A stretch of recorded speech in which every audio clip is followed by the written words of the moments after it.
ဟုတ်ပြီကျွန်တော်ဒုတိယပိုင်းအနေနဲ့ကျွန်တော်ဒီ Realme Android phone နဲ့ဒီအောက်က mechanical keyboard နဲ့ချိတ်သုံးတဲ့အခါမှာဖုန်းမှာမြန်မာစာရိုက်လို့ရအောင်လုပ်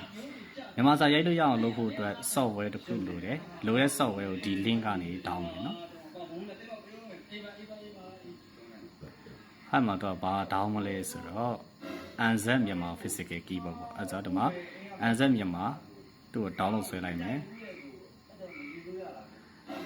အခါနဲ့ download ဆွဲပေါ့နော်ကျွန်တော်ဒီမှာ download anyway ကိုနှိပ်လိုက်ပြီး continue ပေါ့နော်သူကဘာနဲ့ down မလဲပေါ့ကျွန်တော် Chrome နဲ့ down လိုက်အဲ့တော့သူကမ down သေးဘူးပေါ့နော်မ down သေးနောက်တစ်ခေါက်ပြန်နှိပ်မယ် download anyway နောက်တစ်ခေါက်ထပ်နှိပ်မယ်ဒါဆိုရင် download anyway ထပ်နှိပ်အဲ့ဆို file က download